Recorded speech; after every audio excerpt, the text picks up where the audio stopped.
आज हम इस वीडियो में जो हमारे पास न्यूमेरिकल रिलेटेड है एनएलएम के न्यूटन्स लॉ ऑफ मोशन, इससे रिलेटेड न्यूमेरिकल हम कर रहे हैं। तो एक और हमारे पास इस तरह का एक फ्रिक्शनलेस हॉरिजॉन्टल सरफेस है जिसपे कि रिस्पेक्टिवली 3 मासेस रखे हुए हैं, m 3m और 5m। ठीक है, तो इसमें हमने क्या करना है, डायग्राम यहाँ पे बना हुआ है। ये फोर्स इस तरफ एक्ट हो रहा है लेफ्ट डायरेक्शन में, और यहाँ पे एक P पॉइंट है और यहाँ पे Q पॉइंट है, और ये स्ट्रिंग से एडजस्टेबल है, एक स्ट्रिंग से जुड़े हुए हैं। तो स्ट्रिंग के रिस्पेक्ट में पहले तो हमको P और Q पॉइंट पे एक टेंशन फोर्स दे रखा है जो कि फोर्स के ही इक्वल होता है, और हमारे पास जो मासेस दे रखे हैं वो मैंने लिखा भी है बोर्ड पे। मासेस M1 डायग्राम में भी क्लियर है, M1 M है, M2 3m है, और M3 यहाँ पे क्या है 5m। और ये फ्रिक्शनलेस हॉरिजॉन्टल सरफेस हमारे पास ये बना हुआ है। ठीक है, और यहाँ पे P पॉइंट पे जो स्ट्रिंग में P पॉइंट है इस पे मासेस एक्ट कर रहे हैं 3m और 5m। तो ये दो मासेस को, ये जो स्ट्रिंग के रिस्पेक्ट में जो टेंशन है फर्स्ट स्ट्रिंग में P पे, वो कितना है 16 न्यूटन का हमको देखा है। तो हमें कैलकुलेट करना है इन इंफॉर्मेशन के बेस पे फोर्स इन ब्लॉक, इस ब्लॉक में कितना फोर्स एक्ट करेगा। ये फोर्स इस तरफ लग रहा है जो ये हमें निकालना है। दूसरा हमें एक्सेलरेशन निकालना पूरे ब्लॉक में कितना एक्ट करेगा, और तीसरा हमें निकालना है कि tension in Q string, P string का टेंशन 16 न्यूटन देगा, क्यू का हमें निकालना है। तो इसको हम सॉल्व करके सॉल्यूशन जब हम इसका देखें तो सॉल्यूशन के लिए न्यूटन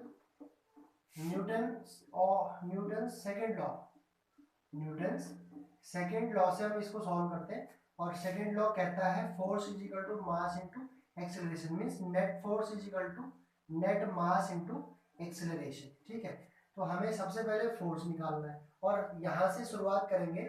जब हम ये वाला फॉर्मूला लगाएंगे P वाले केस में, तो जब P पे हमें जो फोर्स दे रखा है वही क्या है, एक टेंशन फोर्स दे रखा है, वो जिसकी यूनिट भी न्यूटन है। तो टेंशन भी एक तरह का फोर्स होता है, टेंशन भी एक तरह का फोर्स होता है। तो ये वाला फॉर्मूला अप्लाई करेंगे एट P पॉइंट पे, तो ये हो जाएगा 16 newton is equal to m net. देखिए नेट मास जो होगा वो इन दोनों का यहाँ पे समेशन हम लेंगे, क्योंकि P वाले केस में m ये सेकेंड मास और थर्ड मास का समेशन हम लेंगे। ठीक है, ये यहाँ पे इसको क्या कर रहा है, अपनी तरफ खींच रहा है। ठीक है, बैलेंस कर रहा है। तो यहाँ पे मास जो होगा वो 3 + 5, ठीक है, m के बराबर m भी है यहाँ पे। और एक्सेलरेशन हमें यहाँ से फाइंड हम कर सकते हैं इसको, ये हो जाएगा 16 न्यूटन, और ये 8 अपॉन में आ जाएगा, m भी है साथ में, तो ये हो जाएगा a की जो वैल्यू आ गई वो हो गई 2। और न्यूटन हमें मालूम है, न्यूटन को हम लिख सकते हैं किलोग्राम मीटर पर सेकेंड स्क्वायर। ठीक है, तो यहाँ पे इसको चेंजेस करेंगे अपॉन m, तो ये सॉल्व होके क्या बन जाएगा, ठीक है, सॉरी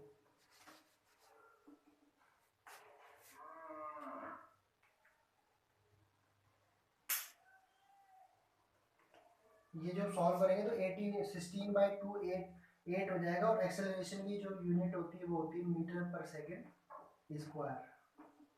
ठीक है, बट हमें यहाँ पे जो हमारा वैल्यू है इसमें हमें जो जो हमारा वैल्यू आ रहा है वो हमारा कुछ इस तरह से आ रहा है 2/m, क्योंकि स्मॉल m यहाँ पे वैल्यू m के फॉर्मेट में है, तो ये हमारा एक्सेलरेशन आ जाएगा। तो एक्सेलरेशन हमने फाइंड कर लिया 2, एक्सेलरेशन हमारा कितना आ गया 2 आ गया। ठीक है, तो 2 एक्सेलरेशन हमारा यहाँ पे आएगा। अब हम क्या करेंगे, अब हमें फोर्स निकालना है। तो फोर्स के लिए क्या करेंगे, ए हमने फाइंड कर लिया, ए हमारा आ गया 2/m, 2/m की m आ गया ए हमारा। अब हम इसके बाद हम फोर्स निकालेंगे, तो फोर्स निकालने के लिए हम अगेन यही फॉर्मूला अप्लाई करेंगे, force net is equal to mass net mass into acceleration. और ये फोर्स जब हम यहाँ पे सॉल्व करेंगे तो ये फोर्स हमें निकालना पड़ेगा, और इस फोर्स के रिस्पेक्ट में तीनों मास यहाँ पे ऐड हो जाएंगे, तो 5 + 3 8 + 9, तो ये F नेट यहाँ से फोर्स निकल जाएगा, मास टोटल हो जाएगा first mass, second mass, third mass into, और एक्सेलरेशन की वैल्यू यहाँ पे पुट करेंगे तो ये हो जाएगा 9m इनटू एक्सेलरेशन हमने ये यहाँ पे इसको यूज कर लेंगे 2/m, तो ये सॉल्व होके बन जाएगा।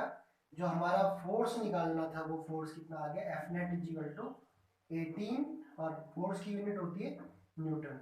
तो ये हमारा सेकेंड पार्ट हमने सॉल्व कर दिया। तो फोर्स कितना आएगा, फोर्स आ जाएगा हमारा यहाँ पे 18 न्यूटन का। पहला पार्ट 18, दूसरा पार्ट 2/m। अब हम थर्ड पार्ट सॉल्व करते हैं और इन जो हमने वैल्यू अभी फाइंड की इसके बेस पे अपने क्वेश्चन को चेक भी कर लेंगे कि वो हमारी वैल्यू जो फोर्स की वैल्यू आ रही है वो डायग्राम के हिसाब से ठीक है या नहीं है। तो हम क्या करेंगे, टेंशन इन क्यू में टेंशन निकालेंगे। तो टेंशन भी एक तरह का फोर्स है। तो यहाँ पे हम मास देखेंगे तो मास सिर्फ 2m यहाँ पे एक्ट कर रहा है इस वाले केस के लिए। पी वाले केस के लिए 3 और 5 दोनों को हमने सम किया था मास, टोटल मास। बट क्यू वाले केस में स्ट्रिंग में जो टेंशन फोर्स एक्ट होगा वो सिर्फ इस मास पे होगा। तो ये हो जाएगा। और जो एफ नेट हमने निकाला वो हमारा 18 न्यूटन आया। तो यहाँ पे मास कितना है 5m और एक्सेलरेशन कितना है 2/m। तो 2 से m से m कैंसिल, तो ये 10 आ गया। तो जो हमने अभी कैलकुलेट किया वो हमारा जो है वो क्या है, फोर्स नेट किसके लिए है, फोर्स नेट फोर्स है किस वाले केस के लिए, क्यू वाले केस के लिए। क्यू वाले केस के लिए फोर्स यही क्या है, टेंशन फोर्स है। इस फोर्स का नाम क्या है, टेंशन फोर्स है। इस फोर्स का नाम, ये टेंशन और ये टेंशन, ठीक है। तो ये जो टेंशन फोर्स आएगा वो कितना आएगा, 10 न्यूटन का आएगा। अब हम अपने आंसर को चेक कर लेते हैं। तीसरा आंसर हमारा आ गया 10 न्यूटन। तो देखो टोटल फोर्स हमारे पास जो वैल्यू दे रखी थी क्वेश्चन में जो हमने अभी सॉल्व करा वो था 18 न्यूटन का। और जब इस वाले रिस्पेक्ट में हमारे पास 10 न्यूटन का फोर्स है और इस वाले रिस्पेक्ट में हमारे पास ऑलरेडी गिवन था वो वैल्यू 16 का, ठीक है। 16 का वैल्यू था गिवन, हाँ। तो हमारा जो टेंशन आ गया, टेंशन हमारा थर्ड वाले केस में हमारा टेंशन आ गया यहाँ पे 10 न्यूटन का, ठीक है। तो 10 न्यूटन का यहाँ पे टेंशन आ गया। तो ये हमारा क्वेश्चन है जिसमें कि क्यू के लिए टेंशन फोर्स 10 न्यूटन, फोर्स यहाँ पे 18 और थर्ड वाले केस में जो हमारा एक्सेलरेशन आया वो 2/m और इसकी यूनिट होती है मीटर पर सेकेंड स्क्वायर। तो ये जो टेंशन फोर्स है फॉर क्यू वाले पॉइंट के लिए टेंशन आ गया 10 मीटर का। तो ये पहला फर्स्ट क्वेश्चन हमारा इस तरीके का है। अब एक सेकंड क्वेश्चन, ये भी हमारे बुक का क्वेश्चन है बट बहुत बारी एग्जाम में पूछा गया है। तो यहाँ पे मैंने एक डायग्राम बना रखा है, एरोप्लेन यहाँ पे बना रखा है। एरोप्लेन का स्ट्रक्चर दिखाई दे रहा सेकेंड साइड ऑफ बोर्ड के। इसको भी हम सॉल्व करेंगे न्यूटन्स लॉ ऑफ मोशन से। यहाँ पे एक एरोप्लेन है और ये उड़ रहा है, ठीक है। यहाँ पे कोई एक ये जो रोप है इसके थ्रू 100 किलोग्राम वेट को ये क्या कर सकता है, मैक्सिमम इसको ले सकता है इसमें, ठीक है। और यहाँ पे जब कोई भी सपोज यहाँ पे कोई कुछ भी है, कोई भी यहाँ पे हैंग कर रहा है तो उसका जो एक्सेलरेशन होगा वो ऊपर की तरफ एक्ट करेगा और वो मैक्सिमम एक्सेलरेशन हमने निकालना है, ठीक है। और इतना इस वाले क्वेश्चन को हम अपने बुक में देखते हैं क्या है वो क्वेश्चन। अभी मैंने सिर्फ डायग्राम यहाँ पे बनाया है। क्वेश्चन को एक बार पढ़ लेते हैं। क्वेश्चन है a 17 kg person in C a being lifted by a helicopter with help of rope, ठीक है। कोई 17 kg का कोई, हाँ यहाँ पे मास दे रखा है। तो ये जो यहाँ पे जो ये इस रस्सी से लटक रहा है इसका मास दे रखा है। इसका मास है यहाँ पे मास दे रखा है, mass of person, mass of person दे रखा है 17 किलोग्राम का, ठीक है। 17 kg का मास है। बुक का क्वेश्चन नंबर 12 है ये, ठीक है। Help of A rope which can bear A maximum tension of 100 kilogram weight with what maximum acceleration the helicopter sound rise so that the rope way may not break, ठीक है। तो ये maximum 100 kilogram weight को क्या कर सकता है, ये जो स्ट्रिंग या जो इसको स्ट्रिंग समझे या कोई रस्सी समझे, तो ये जो मैक्सिमम इसको कितना ये मतलब ये इस पे कितना मैक्सिमम वेट रख सकते हैं। तो मैक्सिमम वेट रख सकते हैं मीन्स इसमें जो टेंशन हो सकता है वो मैक्सिमम होना चाहिए लगभग 100 किलोग्राम वेट का। तो यहाँ पे हमें एक्सेलरेशन निकालना है। तो इस वाले डायग्राम में देखो यहाँ पे जब हम इक्विलिब्रियम देखेंगे तो टेंशन फोर्स ऊपर की तरफ लग रहा है और इसका मास, इसका जो वेट होगा वो नीचे की तरफ लगेगा m/g। तो ये दोनों के दोनों जब बैलेंस करेंगे तो ये भी न्यूटन लॉ ऑफ मोशन से इसको सॉल्व करेंगे, LLM newton law of motion by जो सेकेंड लॉ है न्यूटन लॉ ऑफ मोशन का वो है F net is equal to m net into acceleration, हमें एक्सेलरेशन फाइंड करना है तो E equal to F net by M net, ये फॉर्मूला हमें यहाँ पे अप्लाई करना है। तो ये वाला डायग्राम कुछ इस तरह से समझिए, टेंशन ऊपर की तरफ लग रहा है किसी रस्सी में जिसमें कि मैक्सिमम 100 किलोग्राम वेट तक, इससे ज़्यादा वेट नहीं आएगा, फिर ये टूट जाएगी, ठीक है। और ये नीचे की तरफ इसमें लग रहा है वेट m/g, और गिवन है मास दे रखा है 17 kg, और एक्सेलरेशन हमें मैक्सिमम निकालना है क्वेश्चन में।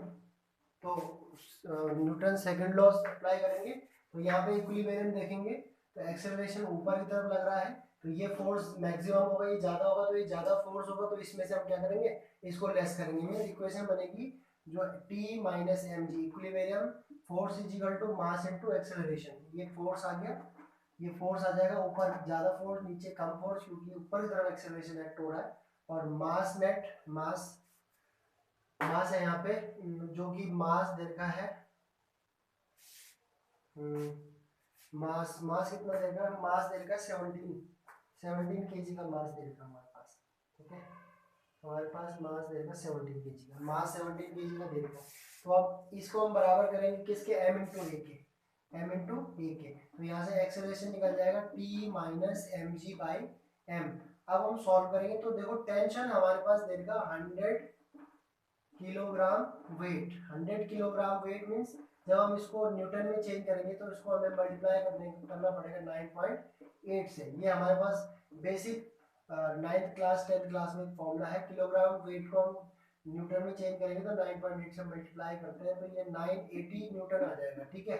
तो यहाँ पे रखेंगे 980 माइनस एम इंटू जी, एम हमारे पास 17 है और जी की वैल्यू 9.8 रखेंगे, तो ये आ जाएगा 50, ये आ जाएगा सॉल्व करके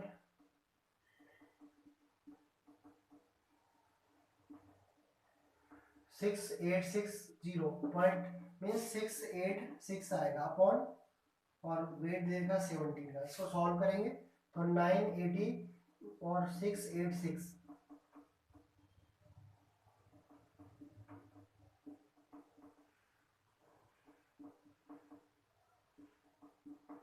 ये आ जाएगा 194।